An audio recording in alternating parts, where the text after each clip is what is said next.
A veces, los milagros no ocurren con un estruendo, sino en el silencio de una mente que ve el mundo de una forma que nadie más puede comprender.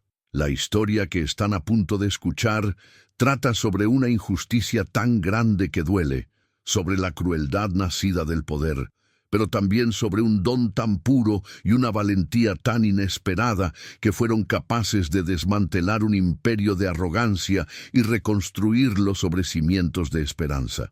Prepárense, porque el final de esta historia tocará fibras que ni siquiera sabían que existían. Antes de sumergirnos en este viaje, me gustaría pedirles algo desde el corazón. Estamos comenzando este canal con el sueño de compartir historias que inspiren y nos recuerden la fuerza del espíritu humano. Tenemos una meta, un primer gran sueño: alcanzar los 1000 suscriptores. Si esta historia te toca, por favor, considera suscribirte. Ayúdanos a construir esta comunidad juntos. Y déjame saber en los comentarios desde qué parte del mundo nos estás viendo. Me encantará leerlos a todos. Ahora sí, acompáñenme. La voz de Antonio Silveira retumbó como un trueno liberado en un espacio cerrado, una onda expansiva de pura furia que sacudió los cimientos de su opulenta mansión. «Mocosa, sal de mi propiedad ahora mismo. ¿Quién te ha dejado entrar aquí?» Cada palabra era un golpe, un martillazo contra el silencio. Su dedo acusador, grueso y adornado por el poder, apuntaba directamente a Luna, una figura menuda de apenas 10 años que permanecía inmóvil en 1900, el umbral de la puerta trasera. El contraste era brutal, casi pictórico. De un lado, el mármol frío y pulido que cubría suelos y paredes, un blanco impecable que hablaba de una riqueza obscena, tan vasta que parecía haber perdido todo contacto con la tierra. Del otro, la presencia silenciosa de Luna. Su piel, del tono profundo y rico del café maduro que su padre, Juan, cosechaba día tras día, parecía absorber la luz arrogante del lugar, anclándola a una realidad más fundamental. Cualquier otro niño habría temblado, habría llorado, habría retrocedido ante la tempestad que era Antonio Silveira, pero Luna no. Su cuerpo estaba quieto, casi rígido, en una inmovilidad que el hacendado confundió con desafío o estupidez. No era ninguna de las dos cosas. Era concentración. Sus ojos, dos pozos oscuros y expresivos, no se enfrentaban a la ira del hombre. Estaban fijos en un punto del suelo de mármol, en una compleja red de vetas grises que se entrelazaban como un mapa secreto. Para Antonio era solo una piedra cara. Para Luna era un sistema, un patrón lógico en medio del caos de gritos y amenazas. Era su ancla en un mar de sobrecarga sensorial. «Mi padre está en el hospital», dijo finalmente. Su voz no fue un lamento ni una súplica. Fue una declaración de hechos, baja y metódica, casi un susurro, pero con una claridad que cortó el aire espeso de la habitación. «La finca necesita un operador. Yo puedo operar las máquinas». Antonio, un hombre de 58 años cuya reputación de tirano le tinto precedía, conocido en toda la región como el Barón del Café, acortó la distancia entre ellos con pasos amenazantes. El reloj de oro en su muñeca, un objeto cuyo valor podría alimentar a la familia de Luna durante un lustro, lanzó un destello de luz, un recordatorio insolente del abismo que los separaba. Él era el poder, el dueño de la tierra, de las máquinas y de las vidas de quienes la trabajaban. Ella no era nada, la hija de un peón que, en su opinión, ahora era inútil. «¿Tú?» se burló, su voz goteando desdén. La palabra salió de su boca como un escupitajo.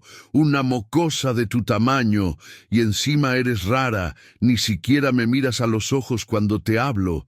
¿Qué demonios sabes tú de mis máquinas?» El padre de Luna, Juan Silva, había sido la definición de lealtad.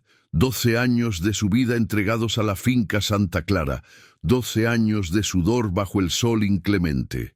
La noche anterior, volviendo a casa tras una jornada agotadora, vio a 3 hombres intentando robar en la propiedad de Antonio. Sin dudarlo, intervino. Fue un acto de lealtad instintiva, de proteger el lugar que le daba de comer. El resultado, 2 costillas rotas y una cama en el ala más humilde del hospital municipal. Para Antonio, sin embargo, la narrativa era diferente. No veía sacrificio, veía imprudencia. No veía lealtad, veía una distracción de la única tarea que importaba: cosechar su café. «Tu padre es un incompetente», espetó, su rostro contorsionado por el desprecio. «No le pago para que se haga el héroe. Y ahora, cuando más lo necesito en la cosecha, ¿dónde está? Ocupando una cama. Mañana mismo encontraré a otro para reemplazarlo, alguien que entienda que su única función es obedecer».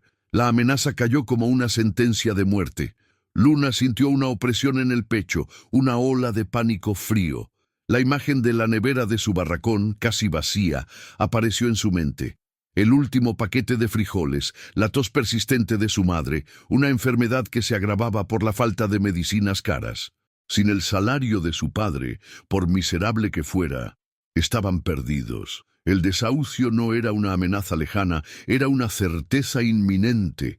El techo de su hogar, que goteaba con cada lluvia sobre el suelo de tierra, se derrumbaría sobre ellos. Esa desesperación, una fuerza tan poderosa como la ira de Antonio, fue lo que la mantuvo anclada en ese umbral, lo que la obligó a seguir hablando.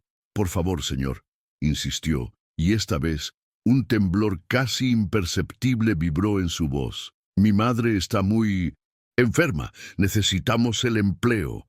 Antonio se dio la vuelta dándole la espalda, un gesto de desprecio final. «Tus problemas no son mis problemas.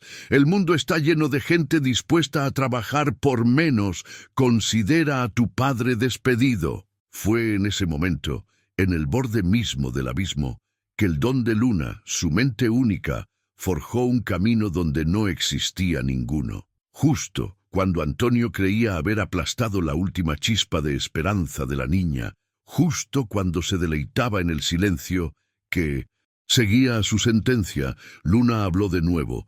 Su voz, aún baja, adquirió un filo inesperado. «Yo entiendo los sistemas», repitió, pero esta vez no era una simple declaración, era un ofrecimiento. «Las máquinas hablan un lenguaje. Yo lo escucho». La audacia de la afirmación hizo que Antonio se detuviera. Se giró lentamente, una ceja arqueada con una mezcla de incredulidad y una nueva forma de interés. Una curiosidad sádica. El juego acababa de cambiar.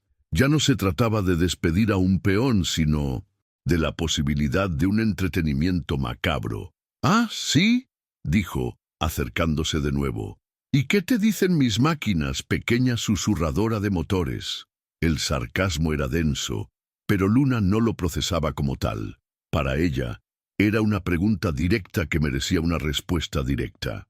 «El sistema de riego automatizado», dijo con una especificidad que descolocó por completo al hacendado, «tiene un fallo recurrente en la subrutina 7 del controlador de flujo.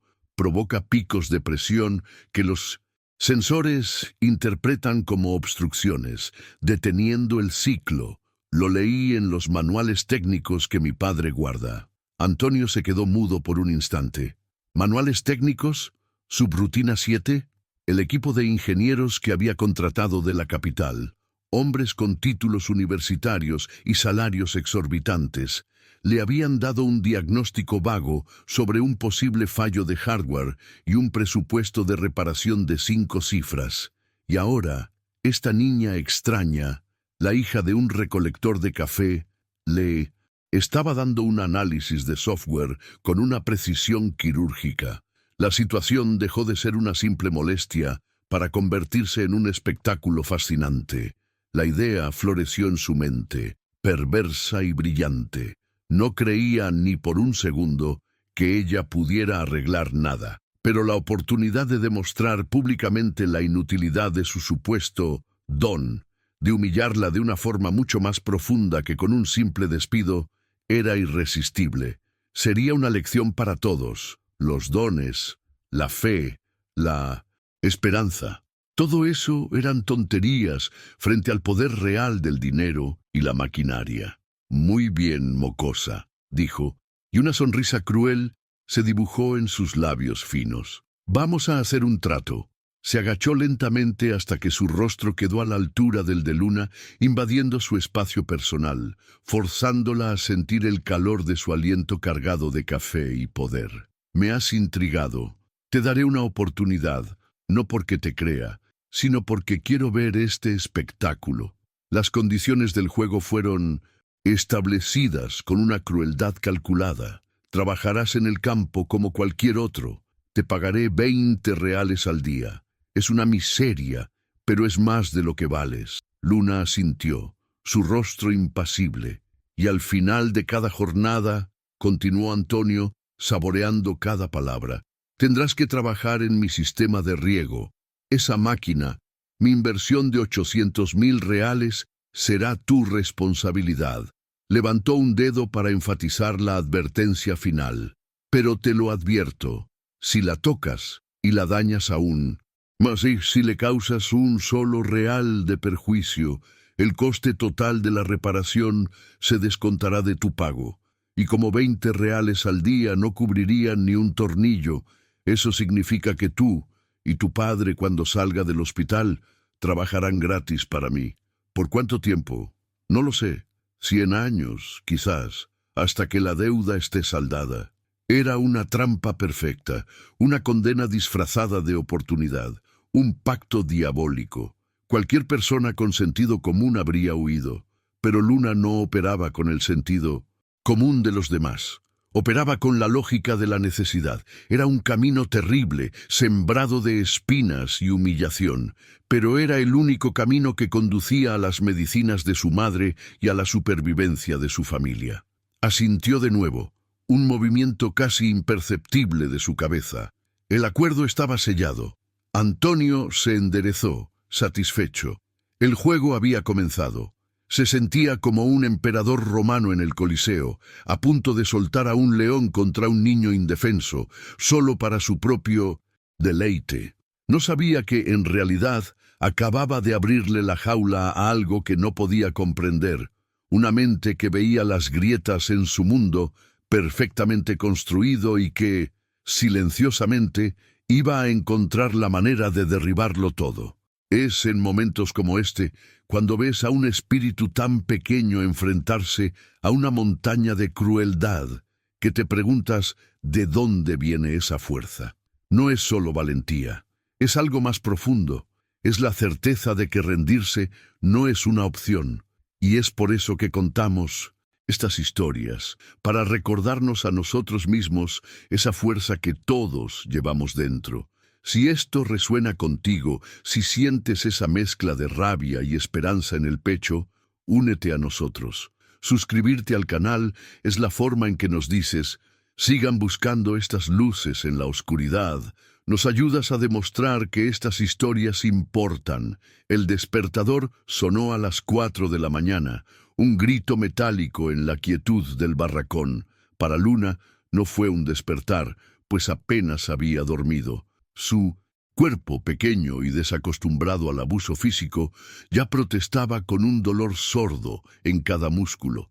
Se levantó en silencio, un autómata movido por la necesidad, y se vistió sin hacer ruido para no despertar a su madre, cuya tos intermitente había sido la banda sonora de su noche inquieta. Con un trozo de pan duro como único desayuno, un alimento que tendría que sostenerla durante horas de infierno, se puso en camino hacia la finca Santa Clara. La caminata, bajo un cielo que apenas comenzaba a teñirse de gris, fue su única tregua, un momento de silencio ordenado antes de la cacofonía que la esperaba. Al llegar a los imponentes portones, el capataz Lucas la recibió con una mirada de genuina sorpresa y profunda preocupación. «Has vuelto, niña», dijo, su voz ronca mezclada con el murmullo de los otros trabajadores, cuyos rostros cansados parecían tallados en la misma tierra que labraban. Notó las manos de Luna, suaves e intactas, y supo el castigo que les esperaba. Con un gesto de humanidad clandestina, Se quitó un par de guantes de cuero viejos y gastados y se los ofreció.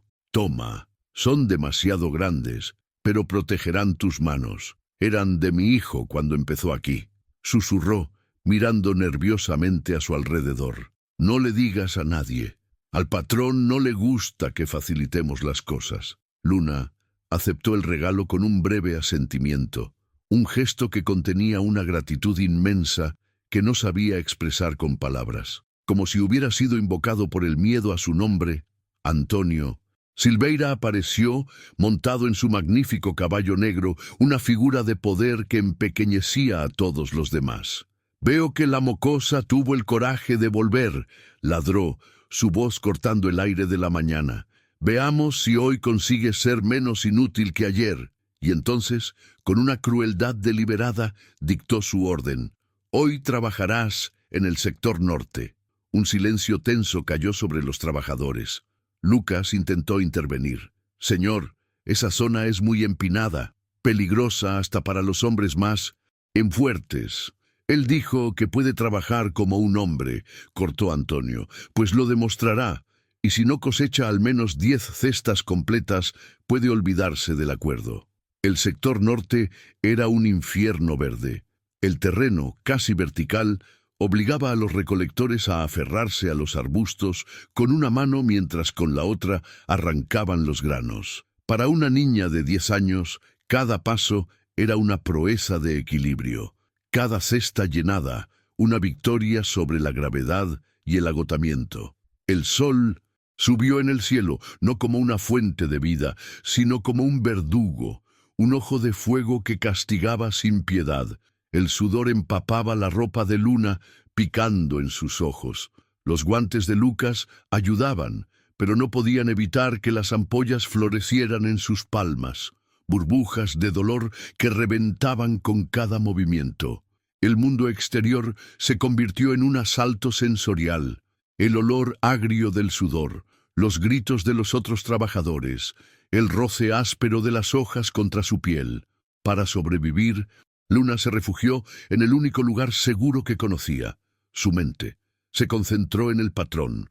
1, 2, 3 granos. Soltar. 1, 2, 3.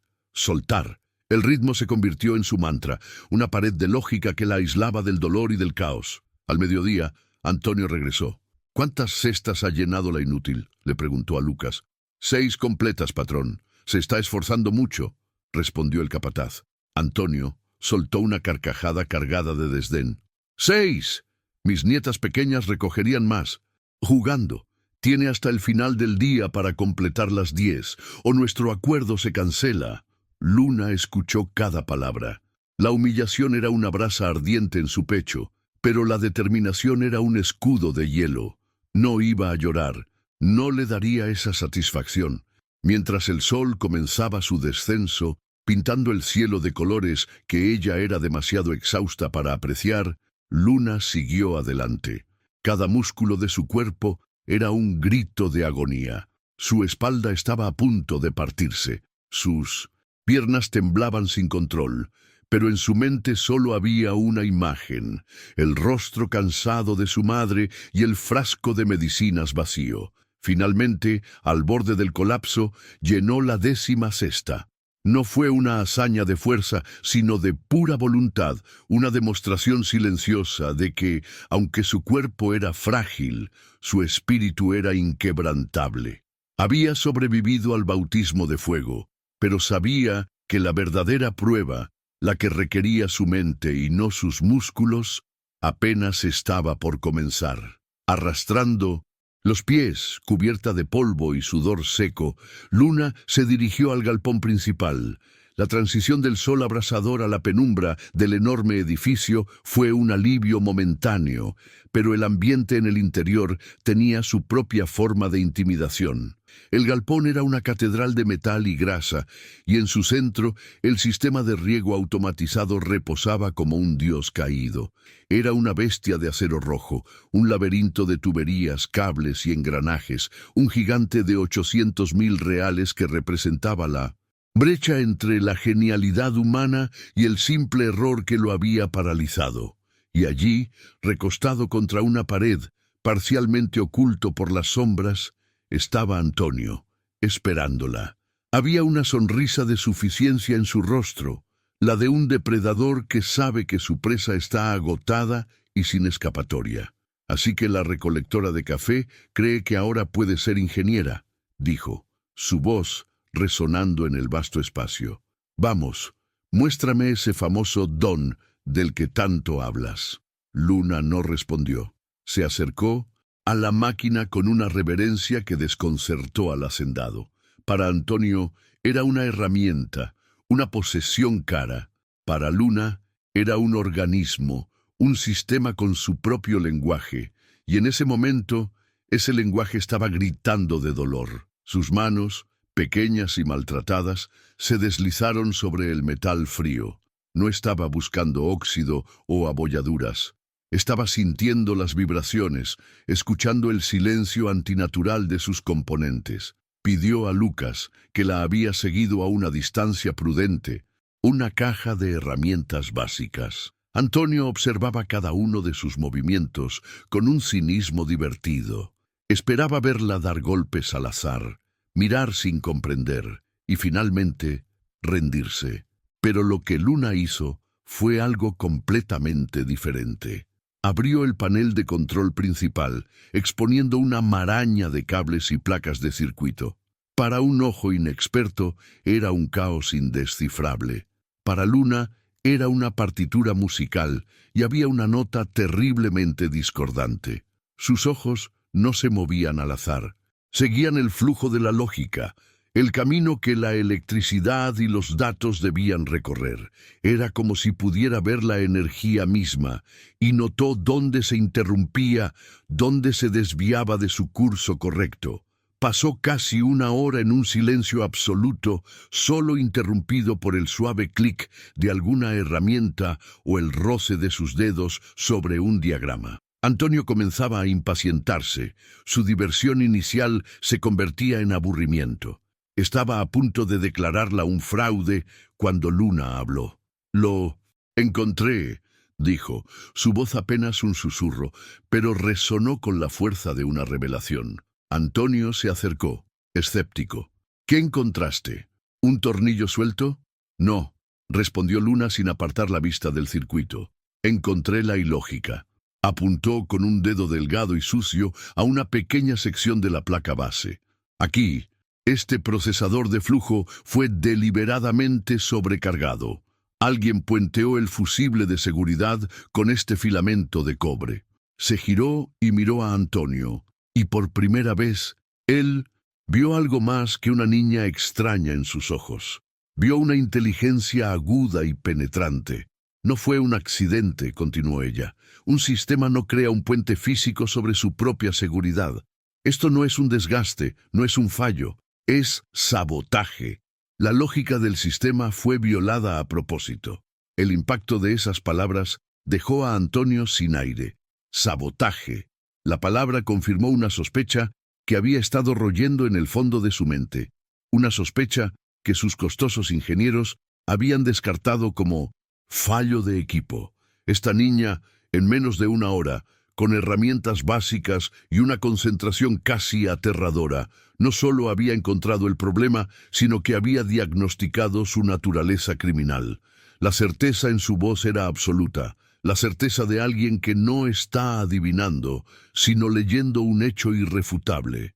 La sonrisa burlona se borró del rostro de Antonio.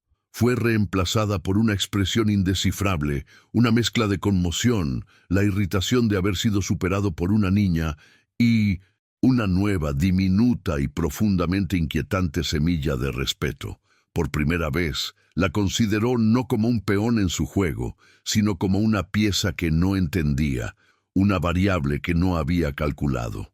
¿Puedes arreglarlo?», preguntó, y por primera vez no había burla en su pregunta, sino una genuina, aunque reacia, curiosidad. La dinámica, silenciosamente, había comenzado a cambiar. El tercer día de Luna en la finca Santa Clara amaneció bajo un cielo de plomo. El aire era pesado, denso, cargado de una humedad que prometía conflicto. Las nubes, oscuras y amoratadas, se arremolinaban en el horizonte como un ejército preparándose para la batalla. A pesar de la amenaza, Antonio Silveira no mostró piedad. La orden fue la misma: sector norte, la cuota de 10 cestas. Para Luna, cuyo cuerpo ya era un mapa de dolores y magulladuras, la tarea parecía una tortura diseñada por un demonio. El primer indicio de la tormenta no fue un trueno, sino un cambio en el viento, que comenzó a soplar con una fuerza lastimera, agitando los cafetales en un murmullo de advertencia. Luego cayeron las primeras gotas, grandes y frías, que impactaban en la tierra seca levantando pequeñas nubes de polvo. En cuestión de minutos, los cielos se abrieron. La lluvia no caía, se desplomaba, una cortina de agua tan densa que el mundo se redujo a unos pocos metros de visibilidad. El terreno empinado, ya de por sí un desafío, se transformó en una trampa mortal. La tierra se convirtió en un barro, espeso y resbaladizo, que se aferraba a las botas de Luna, haciendo que cada paso hacia arriba fuera un esfuerzo hercúleo y cada paso hacia abajo un riesgo de caída. Los otros trabajadores, hombres curtidos por décadas de experiencia, comenzaron a buscar refugio, sabiendo que trabajar en esas condiciones era una invitación al desastre. Pero Luna no podía parar. La imagen de Antonio, riéndose de ella, su amenaza sobre las 10 cestas resonando en sus oídos, la empujaba a seguir adelante. Estaba completando su 8ª cesta, moviéndose con una lentitud desesperada cuando ocurrió. Al estirarse para alcanzar una rama cargada de granos rojos y brillantes, su bota izquierda perdió toda tracción. Por un instante, sus brazos se agitaron en el aire, buscando algo a lo que aferrarse. Sus dedos rozaron las hojas mojadas, pero el barro no perdonó.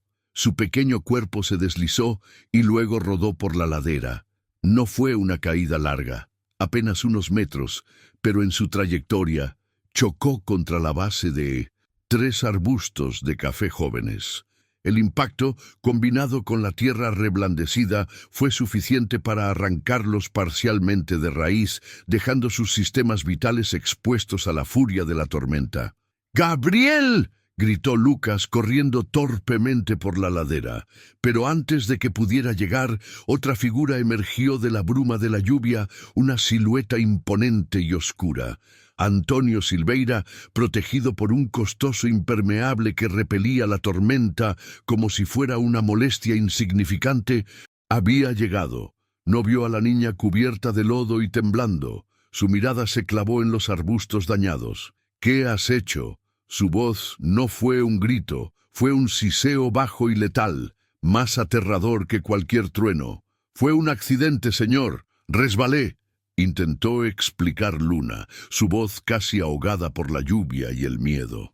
Antonio caminó hasta las plantas heridas, su rostro enrojeciendo con cada segundo que pasaba. «¡Un accidente!», vociferó finalmente. «¿Tienes idea del perjuicio que has causado? Mocosa inútil, cada uno de estos arbustos tarda años en alcanzar su plena producción. ¡Años!».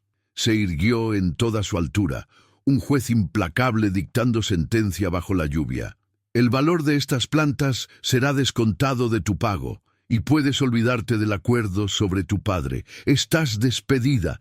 Quiero que tú y tu familia estén fuera de mi propiedad al final de la semana». El mundo de Luna se derrumbó.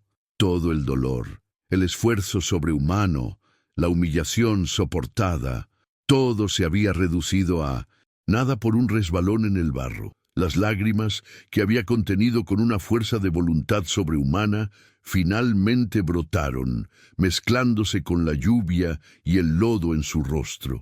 Pero incluso en esa derrota total, algo dentro de ella se negó a rendirse. Fue un último acto de desafío nacido de la desesperación más absoluta.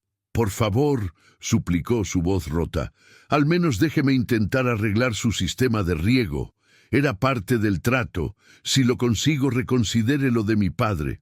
Una última oportunidad». Antonio la miró, una figura tan pequeña y patética bajo la tormenta implacable, y una sonrisa cruel, la más cruel que Luna le había visto jamás, se dibujó en sus labios. Le divertía esa tenacidad inútil, le encantaba la idea de presenciar su fracaso final y absoluto. «De acuerdo, niña», concedió, saboreando el momento.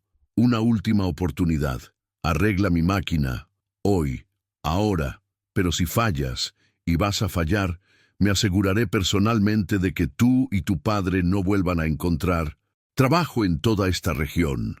Se dio la vuelta y se marchó, dejando a Luna sola en el corazón de la tormenta, empapada, derrotada y frente a un ultimátum imposible que sellaría su destino para siempre.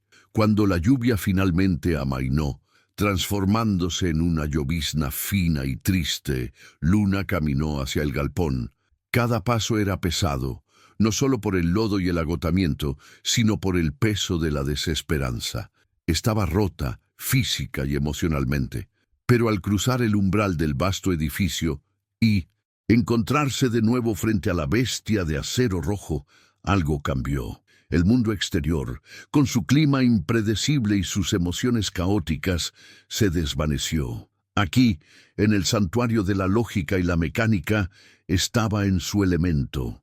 El sistema de riego, con sus reglas claras y sus circuitos predecibles, era un refugio. Se acercó y con las herramientas que le habían sido concedidas, comenzó a trabajar en el bypass que había ideado.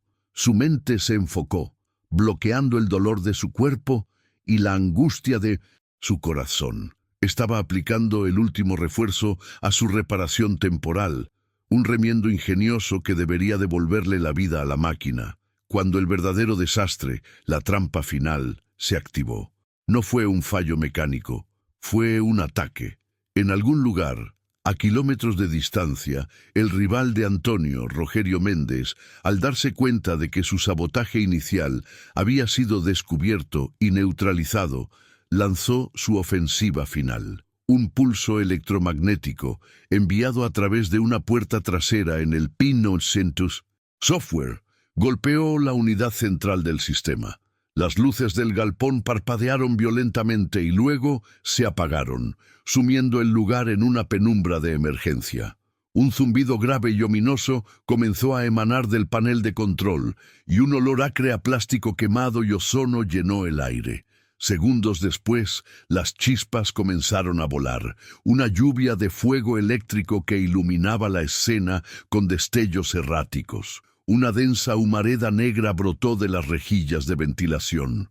Las alarmas contra incendios del galpón estallaron en un chillido ensordecedor. El caos fue instantáneo. Los pocos trabajadores que quedaban cerca corrieron despavoridos. «¡Va a explotar! ¡Salgan de aquí!», gritaba Lucas, tratando de arrastrar a Luna lejos de la máquina. El propio Antonio, que había venido a regodearse en el fracaso de la niña, retrocedió varios pasos, su rostro pálido de pánico al ver su inversión de casi $1.000.000 a punto de convertirse en un montón de chatarra humeante. Pero Luna no se movió. El asalto sensorial, las luces parpadeantes, el ruido ensordecedor, el olor a quemado, que debería haberla paralizado, provocó una reacción inesperada y milagrosa. Su mente, para protegerse, se desconectó del mundo exterior. El caos se replegó hasta convertirse en un túnel de silencio y concentración. El chillido de las alarmas se convirtió en un zumbido de fondo. Las chispas y el humo se volvieron irrelevantes. Lo único que existía para ella era el sistema. Podía ver el ataque, no con sus ojos, sino con su mente. Un torrente de datos corruptos, un virus lógico que quemaba los circuitos desde dentro. Era un código en llamas, y en medio del pánico de los adultos, la niña actuó. Con una calma que helaba la sangre, conectó su propia tablet, un dispositivo modesto que parecía un juguete frente a la catástrofe, a un puerto de diagnóstico. Sus dedos, que minutos antes temblaban de frío y miedo, ahora se movían sobre la pantalla con una velocidad y precisión inhumanas. No era una mecánica, era una cirujana de corazón abierto operando en un sistema al borde de la muerte. No estaba apagando la máquina, estaba reescribiendo sus reglas en tiempo real. Creó un cortafuegos con líneas de código improvisadas, desvió la sobrecarga de energía a circuitos no esenciales, sacrificando peones para salvar al rey. Mientras sus dedos volaban, su otra mano se posó sobre el panel metálico, un panel que vibraba y se calentaba peligrosamente, arriesgándose a una descarga eléctrica que podría haberla matado al instante. Y en un último golpe de genialidad, no solo detuvo el ataque, sino que aisló el código malicioso y lo encapsuló, creando una trampa digital que sin que el atacante lo supiera, registró su firma y origen. De repente, tan abruptamente como había comenzado, todo se detuvo. El zumbido mortal cesó, las chispas se extinguieron, el humo comenzó a disiparse, y en la repentina y sobrecogedora quietud, solo se oía el eco de las alarmas que se apagaban. Todos los ojos, los de Lucas, los de los otros trabajadores, los de un atónito Antonio Silveira, estaban fijos en la pequeña figura cubierta de hollín que permanecía de pie junto a la máquina salvada. Luna desconectó su tablet y con una simplicidad que desarmaba, miró al hombre más poderoso de la región y dijo: «El problema está resuelto». No había triunfo en su voz, solo el eco de un milagro silencioso que nadie, absolutamente nadie, podía comprender. Lo que presenciaron en ese galpón no fue una simple reparación técnica, fue un punto de inflexión. Fue el momento en que la lógica fría y brutal del poder se vio obligada a arrodillarse ante la lógica pura de un don inexplicable. Un milagro silencioso. Es por momentos como este, momentos que nos dejan sin aliento y nos hacen cuestionar lo que creemos posible, que esta historia tenía que ser contada. Me siento increíblemente afortunado de poder compartir esta chispa de luz con ustedes. Si están sintiendo esta misma conexión, si su corazón se detuvo por un instante como el mío, les pido que se unan a nuestra familia, suscribiéndose. Cada nuevo suscriptor nos da la fuerza para seguir buscando y compartiendo estas historias, para demostrar que la esperanza, a veces, se encuentra en los lugares más inesperados. El silencio que siguió al heroísmo de Luna fue más denso y pesado que el humo que acababa de disiparse. Los trabajadores, hombres acostumbrados al rugido de los motores y al estruendo del trabajo duro, permanecían paralizados. Sus rostros, una mezcla de incredulidad y una veneración casi religiosa. Lucas, el capataz, miraba a la niña no como a la hija de su amigo, sino como a una fuerza de la naturaleza que acababa de presenciar. Pero todos los ojos, inevitablemente, se volvieron hacia Antonio Silveira. Él era el sol, alrededor del cual giraba este pequeño universo, y su reacción determinaría el nuevo orden de las cosas. El varón del café estaba pálido. Su habitual tez rojiza de hombre de campo y poder había desaparecido, dejando una palidez cerosa. Su mandíbula, normalmente apretada con arrogancia, estaba ligeramente desencajada. Su mente, una calculadora fría y pragmática, intentaba procesar una variable que no encajaba en ninguna de sus ecuaciones: el imposible. Se acercó a Luna lentamente, sus botas caras resonando en el suelo de hormigón. No la miraba como a una empleada, ni siquiera como a una niña. La miraba como un explorador, podría mirar una reliquia de otro mundo, algo que desafía las leyes de la física y la razón. «¿Tú, cómo?» fue lo único que acertó a decir. Su voz, normalmente un trueno, ahora era un murmullo ronco y desconcertado. No esperaba una respuesta, y Luna no la ofreció. Ella simplemente permaneció allí, cubierta de hollín, su pequeño cuerpo temblando ahora por el torrente de adrenalina que la abandonaba. Antonio se dio cuenta de algo fundamental en ese instante. Esta niña No era un activo, era un tesoro. Su habilidad no tenía precio. El pragmatismo, su dios personal, le dictó su siguiente movimiento. La ira, la humillación, el juego cruel, todo eso se había evaporado. Ahora solo quedaba un cálculo: cómo asegurar este recurso invaluable. La supervivencia de su imperio dependía de ello. Se aclaró la garganta, recuperando una pizca de su autoridad. «Lucas», ordenó, su voz aún extraña, «lleva a la niña a que se limpie, tráele agua, comida, lo que necesite». Luego se volvió hacia Luna de nuevo. Su orgullo, una fortaleza inexpugnable, luchaba una batalla perdida contra la evidencia irrefutable. «Salvaste la máquina», dijo, las palabras saliendo con dificultad, como si fueran de piedra. «Salvaste la cosecha». Hizo una pausa, y luego, como si arrancara una confesión, continuó. Sacó su gruesa cartera del bolsillo. Contó 3 billetes de 100 reales, una suma que Luna nunca había visto junta en su vida. «Toma», dijo, extendiendo el dinero, «por el trabajo de hoy. Es una bonificación». Era mucho más que eso. Era una ofrenda, un tributo. Luna miró el dinero, luego a Antonio, y simplemente lo aceptó con sus manos temblorosas. «Y hay más», continuó Antonio, como si necesitara purgar su error de juicio con acciones. «A partir de ahora, tu acuerdo ha cambiado. Tu salario será de 50 reales por día, y olvídate de la cosecha. Tu lugar está aquí, con las máquinas». Miró a los otros trabajadores, que seguían observando la escena como si fuera una obra de teatro. «Escuchen todos», anunció, su voz recuperando parte de su antiguo poder. «Desde este momento, esta niña, Luna Silva, es la mecánica jefe de la finca Santa Clara. Todas las máquinas están bajo su responsabilidad. Responderá directamente ante mí». La proclamación fue como una onda de choque. Mecánica jefe. Un título, un estatus, una responsabilidad otorgada a una niña de 10 años que hasta hace unas horas era tratada como escoria.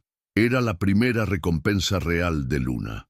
No era un acto de bondad, era un contrato, una decisión de negocios tomada por un hombre cuya visión del mundo acababa de ser demolida y reconstruida sobre una nueva y única premisa: el extraordinario don de esa niña silenciosa. Antonio había reconocido su valor incalculable, pero la pregunta que flotaba en el aire, tan palpable como el olor a quemado, era si alguna vez sería capaz de reconocer su humanidad. El primer ladrillo de su viejo yo había caído. Ahora faltaba el resto de la muralla. Esa noche, el sueño eludió a Antonio Silveira. En la inmensidad de su mansión, rodeado de un lujo que de repente se sentía hueco y estéril, daba vueltas en su cama de sábanas de seda. Las imágenes del día lo asaltaban en la oscuridad, el galpón en llamas, el pánico de sus hombres y, sobre todo, la figura diminuta y tranquila de Luna, moviéndose con una gracia sobrenatural en medio del infierno. Su calma, su lógica, su falta de miedo, todo ello se había convertido en un espejo que le devolvía una imagen de sí mismo que le repugnaba. Un hombre patético, aterrorizado por perder su dinero. Las palabras de la niña resonaban en su mente. La lógica del sistema fue violada. Se dio cuenta de que la lógica de su propia vida también había sido violada, corrompida por la codicia y el orgullo. Un peso insoportable se instaló en su pecho, una sensación que no había experimentado en décadas: la vergüenza. A la mañana siguiente, antes de que saliera el sol, tomó una decisión. No se dirigió a los campos ni a su oficina. Se subió a su reluciente Mercedes-Benz, un coche cuyo interior de cuero olía a éxito y poder, y condujo en dirección a la ciudad. Pero no se dirigió a sus bancos ni a sus reuniones de negocios. Tomó la carretera que rara vez recorría, la que llevaba a la periferia, al hospital municipal. La peregrinación había comenzado. El contraste al llegar fue violento. Su coche de lujo, un barco negro y brillante, parecía una nave espacial aterrizada en un mundo ajeno, rodeado de motos viejas y coches abollados. Al entrar en el hospital, el olor a desinfectante y enfermedad lo golpeó. Las paredes, con la pintura descascarada, los suelos de linóleo gastado, las enfermeras corriendo con rostros de fatiga infinita. Todo era un recordatorio de un mundo que había elegido ignorar activamente. Este era el mundo del que provenía Luna. Preguntó en recepción por Juan Silva, su voz sonando extraña y fuera de lugar en ese entorno. «Soy su patrón», dijo, la palabra sintiéndose vacía y ridícula. Subió las escaleras, cada paso una lucha contra su propio instinto de huir, de volver a la seguridad de su fortaleza de mármol. Encontró a Juan en una enfermería colectiva, un cuarto grande con 6 camas separadas por cortinas raídas. Juan miraba por la ventana, su rostro marcado por el dolor y la preocupación. Al ver a Antonio acercarse a su cama, su primera reacción fue el miedo. Esperaba noticias de un despido, de una catástrofe. Antonio se sentó en una silla de plástico simple, un acto que en sí mismo era una revolución. Nunca se sentaba al nivel de sus empleados. «Vine a ver cómo está», comenzó, sus palabras torpes, como si estuviera aprendiendo un nuevo idioma, y a hablar de su hija. La mención de Luna hizo que el corazón de Juan se encogiera. «¿Le ha pasado algo?» No, se apresuró a decir Antonio. Su hija está bien. De hecho, ella es la razón por la que estoy aquí». Y entonces, con un esfuerzo que le costó cada gramo de su orgullo, las palabras salieron. «Vine a disculparme». Miró sus propias manos, incapaz de sostener la mirada. «De su empleado. Cuando usted se hirió defendiendo mi propiedad, no reconocí su sacrificio. Amenacé con despedirlo. Obligué a su hija a trabajar en condiciones inhumanas. Fui cruel, injusto y ciego». João, un hombre de dignidad silenciosa, simplemente escuchaba, procesando la escena surrealista. «Su hija, João», continuó Antonio, «ella me mostró algo. Me enfrentó, no con ira, sino con una verdad silenciosa. Me mostró el hombre en el que me he convertido. Gabriel siempre ha tenido un corazón». «El puro», respondió Juan finalmente, refiriéndose a Luna por el apodo familiar. «Él ve la lógica buena en las cosas, incluso cuando el mundo es ilógico». La sencillez de esa respuesta fue otro golpe para Antonio. Se levantó, pero no para irse. Su empleo está garantizado. Su salario será pagado íntegramente mientras se recupera, y esto... Dejó un sobre grueso sobre la mesita de noche. «Es un adelanto, 2.000 reales. Y a partir de hoy, el salario de Luna será de 200 reales al día. Es justo». Juan lo miró, incrédulo. Pero antes de que pudiera protestar, Antonio se dirigió a la puerta. «Gracias», dijo Juan en voz baja, «por venir». Antonio solo asintió, sin confiar en su propia voz. Al salir, sintió como si una primera capa de una armadura oxidada y pesada se hubiera desprendido de su alma. La fisura en su orgullo se había abierto. Aún no era redención, pero era el primer y más difícil paso. El reconocimiento de que su sistema estaba, fundamentalmente, quebrado. La mañana siguiente al peregrinaje de Antonio al hospital, el aire en la finca Santa Clara se sentía diferente. Para Luna, que llegó al galpón antes del amanecer, el cambio fue tangible, casi físico. En el rincón que ella había reclamado como su improvisado taller, donde antes solo había herramientas viejas y oxidadas, ahora descansaba una mesa de trabajo de madera maciza, y sobre ella, organizadas meticulosamente sobre un paño de terciopelo verde, había un juego completo de herramientas nuevas. No eran herramientas cualquiera, eran de acero cromado, relucientes bajo la luz tenue del galpón, llaves de todos los tamaños, alicates de precisión, un multímetro digital, destornilladores con mangos ergonómicos. Eran los instrumentos de un profesional, un lenguaje que Luna entendía a la perfección. Se acercó lentamente, casi con reverencia, y pasó sus dedos por el metal frío de una llave inglesa. Cada una de esas piezas representaba más dinero del que su familia veía en una semana, pero su valor real era incalculable. Era un gesto de respeto, era el reconocimiento de su don. Junto a la mesa había un imponente armario metálico de color gris, y en su puerta, una pequeña placa de latón recién pulida capturó su atención. Se inclinó para leer las letras grabadas, simples y elegantes. Luna Silva, mecánica jefe. La respiración se le quedó atrapada en la garganta. Mecánica jefe. El título era una declaración, una nueva identidad forjada por el hombre que, días atrás, solo veía en ella a una mocosa inútil. Lucas, el capataz, que la observaba desde la distancia con una sonrisa discreta, se acercó. «Son las órdenes del patrón», confirmó. Dijo que un mecánico de verdad necesita herramientas de verdad, y que a partir de ahora este es tu dominio.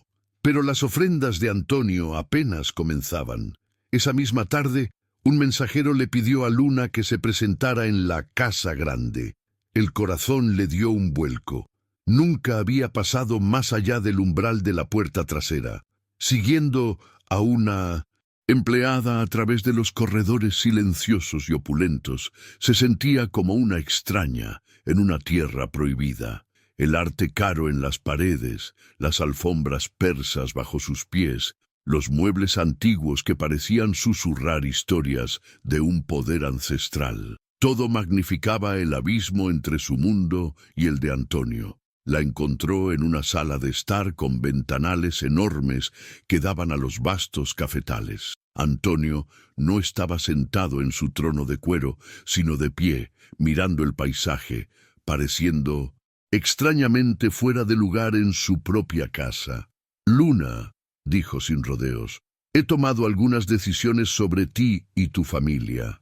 Le habló de una casa, la antigua casa del administrador de la finca, una construcción sólida y digna que llevaba años vacía. «Está en el límite norte de la propiedad», explicó. «Quiero que ustedes se muden allí tan pronto como tu padre reciba el alta. No pagarán alquiler. Considéralo un beneficio por tu trabajo y el de tu padre». Luna procesó la información. Conocía esa casa. Tenía un techo que no goteaba, un suelo de madera, 3 habitaciones y, lo más increíble de todo, un baño interior, un hogar, un lugar seguro y seco donde su madre podría recuperarse de verdad. Era un regalo tan monumental, tan inimaginablemente generoso, que no supo qué decir. «Y hay más», continuó Antonio, como si estuviera ansioso por descargar el peso de su conciencia. «Hablé con el director de la escuela de la ciudad esta mañana. Le expliqué tu situación, tus habilidades excepcionales. Ha accedido a aceptarte como alumna especial. Tendrás un horario adaptado que te permitirá seguir trabajando aquí por las tardes. Yo me haré cargo de todos los costes, matrícula, libros, uniforme, todo. La escuela». Esa palabra resonó en la mente de Luna con la fuerza de una campana de iglesia. La educación era un lujo, un sueño lejano que había sacrificado hacía mucho tiempo por la necesidad de sobrevivir. Y ahora, este hombre, su antiguo torturador, le estaba abriendo la puerta a ese universo de conocimiento. Las lágrimas pugnaban por salir, pero las contuvo. Entendió que estos regalos no eran actos de caridad, eran actos de penitencia. Antonio Silveira, el hombre que solo sabía tomar, estaba aprendiendo, torpemente, a dar. Estaba intentando, con herramientas, una casa y una escuela, reconstruir los puentes que había quemado, intentando pagar una deuda que sabía que no era solo financiera, sino profundamente moral. «Cuando termines hoy», dijo Antonio, interrumpiendo el denso silencio, «ven a la biblioteca. Necesito hablar contigo de algo más importante». Luna asintió, dándose cuenta de que la reparación de las máquinas había terminado, pero la reparación del hombre apenas había comenzado. La biblioteca de Antonio Silveira no era una habitación, era un santuario dedicado al poder del conocimiento y a la soledad de quien lo acumula.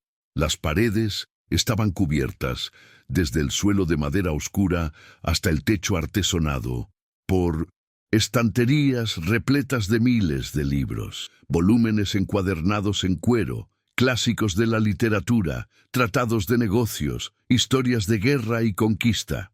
El aire olía a papel viejo, a cuero y a cera de abejas, un aroma de tiempo y reflexión. Era un lugar silencioso, donde el único sonido era el suave tic-tac de un reloj de pie en un rincón. Fue en este corazón intelectual y emocional de la mansión donde Antonio esperó a Luna.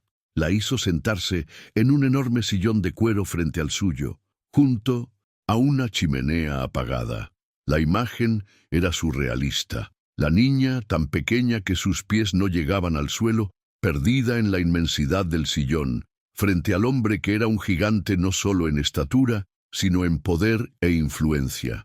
Antonio no empezó con rodeos. Parecía que había ensayado este momento, que necesitaba vaciar el veneno que llevaba dentro. «Te llamé aquí, Luna», comenzó, su voz despojada de toda su autoridad, sonando casi frágil, «porque necesito que entiendas por qué he sido el hombre en que has conocido».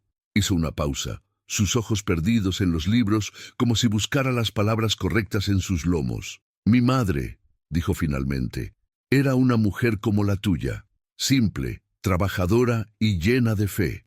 Ella creía en Dios con una fuerza que yo admiraba y no entendía.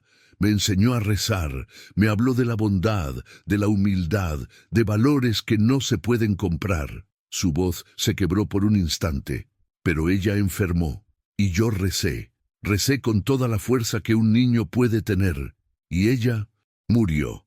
Y en ese momento decidí que su Dios era una mentira, o peor, un ser cruel que no se preocupaba por nosotros. Así que hice un pacto conmigo mismo. Si Dios no iba a cuidarme, yo me cuidaría solo. Si la fe no tenía valor, entonces el único valor real era el que se podía tocar, contar y acumular, el dinero. Confesó cómo esa amargura juvenil se convirtió en el motor de su vida. Cómo dedicó cada día a expandir su riqueza, a aplastar a sus competidores, a construir un imperio sobre la certeza de que solo podía confiar en sí mismo. Y en el proceso, admitió, su mirada fija en el suelo, me convertí en el tipo de hombre que mi madre habría despreciado. Me convertí en un hombre que podía mirar a una niña de 10 años, ver su desesperación y usarla para mi propio entretenimiento cruel. Me convertí en ti. Luna escuchaba en silencio. No ofrecía consuelo, ni juicio, ni palabras vacías. Su papel allí no era el de una terapeuta o una sacerdotisa. Era simplemente una testigo. Su calma, su presencia sin adornos, era un espacio seguro donde el hombre podía finalmente desmoronarse. Cuando te vi arreglar esa máquina, continuó Antonio, vi algo más que habilidad. Vi fe, no necesariamente en mi Dios o en el tuyo, sino fe en que hay un orden, una lógica correcta en las cosas, y me di cuenta de que mi vida entera había sido un sistema ilógico, un código roto, y ahora no sé cómo repararlo. Fue entonces, en la cima de su vulnerabilidad, que levantó la vista y sus ojos, por primera vez, suplicaron. «Este Dios en quien tú crees, Luna», dijo, su voz quebrándose por completo. «Este Jesús del que hablas con tanta certeza. ¿Crees que Él aceptaría a alguien como yo, después de todo lo que he hecho? ¿Después de una vida de darle la espalda?» La pregunta, la confesión definitiva de su bancarrota espiritual, quedó suspendida en el aire sagrado de la biblioteca. Luna lo miró, y por primera vez le ofreció una pequeña y suave sonrisa. «Los sistemas no juzgan». «Señor Silveira», dijo con su lógica simple y aplastante, «solo esperan ser reparados. La gente comete errores, escribe código defectuoso. Jesús no vino a borrar el sistema, vino a ofrecer una depuración. No vino a juzgar el código roto, sino a ayudar a reescribirlo. Una lágrima solitaria, la primera en más de 40 años, rodó por la mejilla curtida de Antonio Silveira y cayó sobre el cuero caro de su sillón. No fue una lágrima de tristeza, sino de algo parecido a la lluvia tras una larga sequía. La rendición de su corazón había sido completada. En el silencio de esa biblioteca, frente a una niña que veía el mundo en líneas de código y lógica, el hombre más poderoso de la región finalmente encontró el manual de instrucciones para reparar su propia alma. La transformación de Antonio Silveira, iniciada en el silencio de su biblioteca, no tardó en manifestarse con la fuerza de un terremoto en el mundo exterior. Su primer acto fue buscar justicia, no venganza, con la serenidad de un hombre que ahora seguía un nuevo código. Se presentó en la comisaría de la policía local. Llevaba consigo un informe detallado y, más importante aún, la tablet de Luna. El código malicioso que la niña había aislado y encapsulado en su trampa digital era una prueba irrefutable, una huella dactilar cibernética que conducía directamente a los servidores de la finca Horizontes. La investigación fue rápida y concluyente.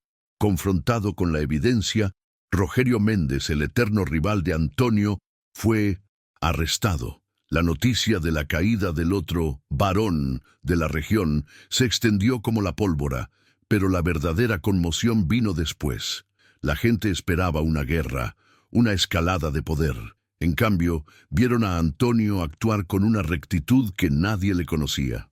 El siguiente domingo, la verdadera revolución se hizo visible. El lujoso Mercedes-Benz de Antonio aparcó no frente a la gran iglesia de la ciudad, sino en el camino de tierra que llevaba a la humilde casa de la familia Silva. Salió del coche vestido con unos sencillos pantalones de lino y una camisa de algodón, sin relojes de oro ni zapatos italianos. Cuando llamó a la puerta, fue para acompañarlos a su iglesia. El viaje en coche fue silencioso, pero lleno de un entendimiento tácito. Al llegar a la pequeña capilla de madera, la congregación, compuesta por los mismos trabajadores que durante años habían temido su sombra, se quedó sin aliento.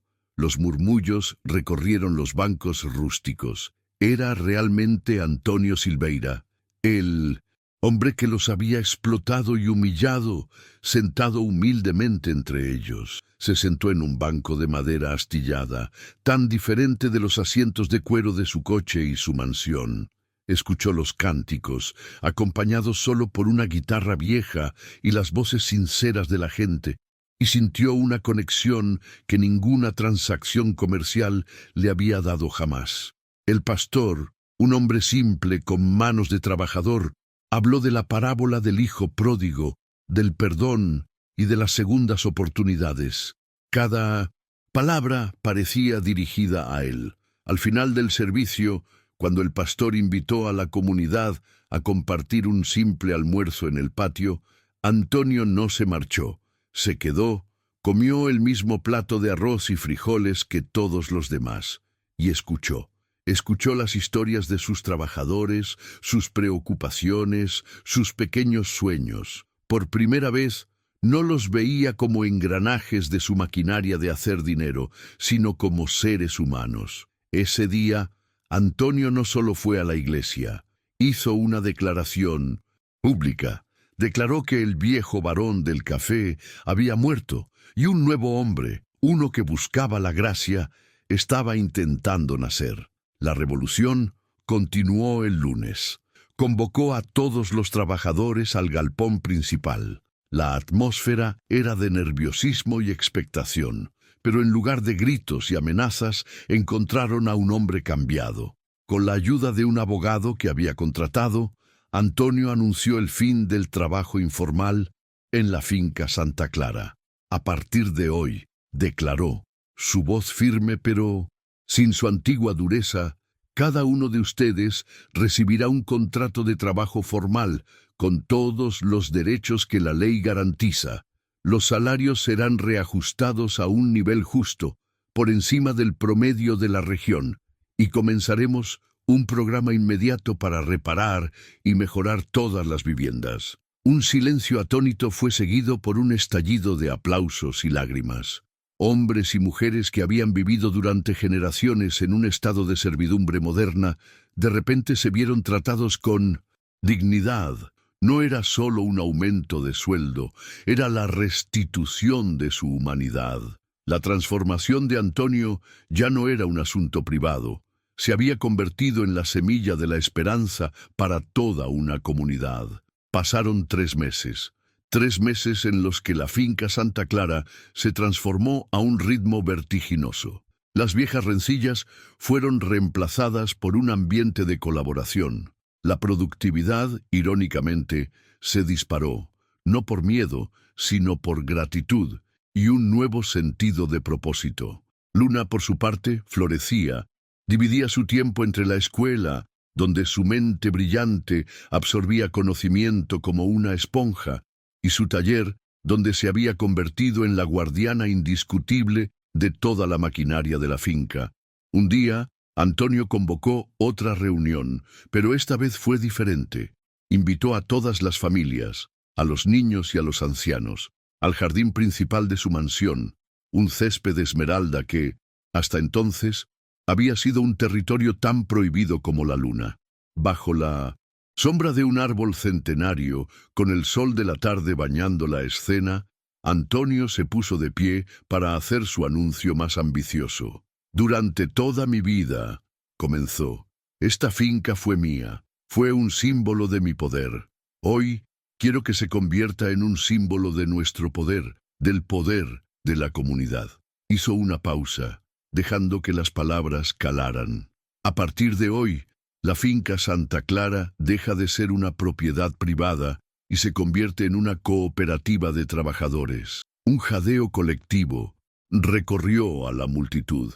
Esto significa que todos ustedes ya no son mis empleados, son mis socios. Cada familia trabajadora tendrá una participación en las ganancias de la cosecha y una voz en las decisiones importantes que tomemos juntos. El silencio se rompió en una explosión de júbilo tan potente que pareció sacudir las hojas de los árboles. La gente lloraba, se abrazaba, hombres y mujeres que nunca habían soñado con ser dueños de nada, ahora eran dueños de su propio destino. Pero una cosecha de café no es suficiente, continuó Antonio levantando la mano. Necesitamos sembrar una cosecha de conocimiento. Anunció la creación de un fondo educativo permanente financiado con un porcentaje de las ganancias para garantizar que cada niño de la cooperativa pudiera llegar a la universidad si así lo deseaba. Y ya tenemos a nuestra primera beneficiaria, dijo, sus ojos buscando a Luna entre la multitud. Gabriel Silva recibirá una beca completa para estudiar ingeniería mecánica en 1900. La mejor universidad del país cuando llegue el momento. João y su esposa, cuya salud había mejorado drásticamente, abrazaron a su hija, sus rostros bañados en lágrimas de orgullo. El sueño de una niña había abierto las puertas para los sueños de todos los demás. Un año después, la finca Santa Clara era irreconocible. Era un modelo de negocio social, estudiado y admirado. Se construyó un centro comunitario con una biblioteca y un pequeño puesto médico.